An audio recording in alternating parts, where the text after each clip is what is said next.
I'm gonna try and summarize this Blake Lively and Justin Baldoni thing really quickly. Bear with me. Documents are long. To put it out there, Justin wanted to shed light on DV survivors and amplify their voices and inspire social change. Now, after Blake accepted her role as Lily Bloom, she was granted the executive producer credit, but she was told that she cannot contribute to the film any more than her performance. But guess what? She took over wardrobe, which she was not supposed to have any full control over, pretty much disregarded what the directors had imagined for the character. She refused to go to the fittings and she wanted them to bring the wardrobe to her. That's why when the paparazzi dropped the pictures, the public did not like it, and Sony did not like it as well. She goes on to have a touching conversation with Justin about him being a great director and actor. They had a touching and genuine conversation, which was misconstrued by the New York Times about him crying in his dressing room, but turns out it was because Blake Lively was praising him as a director and an actor, which also was manipulation because apparently after this, she started changing the scripts daily, which altered the timeline for the production as well as the financial budget for the movie. This goes on to the timeline of Justin Baldoni fat shaming Blake Lively, which he did, and he was just asking her trainer about her weight because of his bulging discs and back problems. After the whole fat shaming thing, she actually threatened to quit production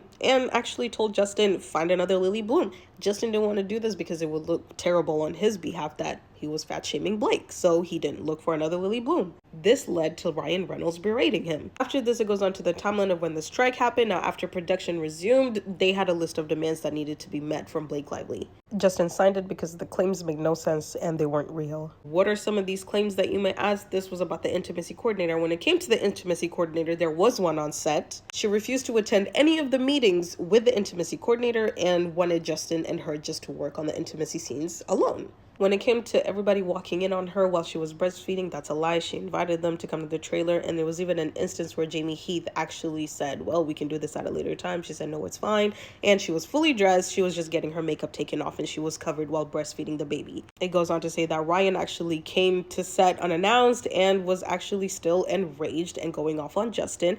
And Justin kept apologizing, but apparently that didn't do anything. And Blake actually regretted not stopping Ryan. Justin was traumatized from this, and now it just keeps getting worse. Apparently there was two versions of the movie, Blake's and Justin's. Just to put it out there, Sony was siding with Blake, so they decided to do an audience screening where whichever director's cut had the highest rating, that was the one that they were going to show to the public. Of course, Justin won. I want to see Justin's director's cut. Now, like I said, whichever director's cut had the highest rating, that was the one that was going to be shown, and Blake Lively was not supposed to have a say on anything which included editing or anything that had to do with producing, but guess what? She still did. It got worse from here. Justin was in Sweden celebrating his wife's birthday and was told that he could not attend the screening if he was within the vicinity of Blake. He was ushered in, ushered out. Soon as Blake hit the carpet, soon as Blake hit the theater, they were taking him to the basement, and they actually had to go to a separate screening room, oh my gosh, excuse me, to view the movie. I'm talking like Justin's family weren't even allowed to attend. And apparently they were saying that if Justin attended the screening, they would boycott the movie. Blake and a majority of the cast will boycott the movie. They even told him he's not allowed to attend the after party, so he had to have his own after party, which his company paid for both.